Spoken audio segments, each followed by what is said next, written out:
Baik, di sini saya akan menjelaskan jasa-jasa bank lainnya. Yang pertama itu adalah transfer. Transfer merupakan suatu proses pemindahan uang dalam jumlah tertentu yang dilakukan oleh pihak bank atas perintah pihak ketiga kepada bank lain agar membayarkan uang tersebut kepada pihak yang ditunjuk oleh pihak ketiga. Yang kedua ada clearing. Clearing ini merupakan pemberian kuasa dari nasabah untuk melakukan penagihan kepada bank terkait di wilayah yang sama atas cek atau giro dengan teknis pertukaran warkat cek atau giro oleh bank pada kantor clearing. Yang ketiga itu ada inkaso. Inkaso ini pemberian kuasa dari nasabah kepada bank untuk melakukan penagihan kepada bank terkait di tempat lain di dalam maupun di luar negeri atas cek atau giro. Oke, selanjutnya yaitu RTGS. RTGS itu proses penyelesaian akhir transaksi pembayaran yang dilakukan per transaksi, di mana rekening peserta dapat didebit atau dikredit berkali-kali dalam sehari sesuai dengan perintah pembayaran dan penerimaan pembayaran. Terus yang selanjutnya itu ada Safe Deposit Box. Safe Deposit Box itu merupakan jasa bank yang diberikan kepada para nasabahnya yang membutuhkan keamanan pada benda-benda ataupun surat-surat berharga miliknya. Jadi Safe Deposit Box ini kotak simpanan umum digunakan untuk menyimpan perhiasan, dokumen penting seperti sertifikat, akte kelahiran, surat berharga, atau penyimpanan apapun lainnya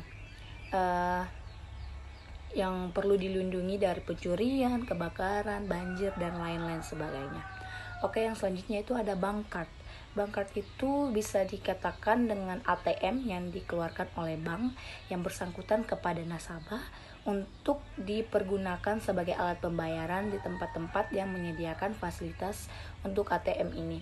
Jadi kalau kita kemana-mana kita tidak membawa uang cash, jadi kita bisa membawa ATM kita untuk menjadikan itu sebagai alat proses pembayaran kita jika kita tidak memiliki uang cash. Mungkin itu saja, terima kasih. Oke, yang selanjutnya yaitu traveler check. Nah, traveler check sendiri itu biasanya dikenal dengan nama cek wisata ataupun cek perjalanan. Nah, biasanya cek ini tuh dipergunakan untuk orang-orang yang suka ataupun senang berpergian ataupun yang suka wisata seperti ke luar negeri. Nah, traveler check sendiri itu diterbitkan dalam pecahan-pecahan tertentu seperti halnya uang kartal dan diterbitkan dalam mata uang rupiah dan mata uang asing. Yang selanjutnya yaitu bank garansi. Bank garansi adalah jaminan pembayaran yang diberikan kepada pihak penerima jaminan apabila pihak yang dijamin tidak memenuhi kewajiban ataupun melakukan manifestasi. Nah, pihak yang terkait dalam penerbitan bank garansi ada 3, yaitu ada pihak penjamin, pihak yang dijamin, dan pihak yang diberikan jaminan. Nah, jenis-jenis bank garansi itu ada 4. Yang pertama ada bid bond yang disebut juga dengan tender bond, itu adalah jaminan penawaran. Yang kedua ada advance payment bond, itu adalah jaminan uang muka. Yang ketiga ada performance bond, adalah jaminan pelaksanaan. Dan yang terakhir ada maintenance bond, itu adalah jaminan pemeliharaan. Adapun hal-hal yang perlu diperhatikan bagi penerima bank garansi, yang pertama, pastikan keaslian dan keabsahan bank garansi dengan cara menghubungi bank penerbit atau bank yang terkait. Kemudian periksa masa berlaku bank garansi sesuai dengan jangka waktu proyek yang ditentukan. Terus periksa dan pahami syarat-syarat klaim untuk memudahkan melakukan klaim apabila diperlukan. Nah, manfaat bank garansi sendiri itu untuk mempermudah ataupun memperlancar urusan bisnis.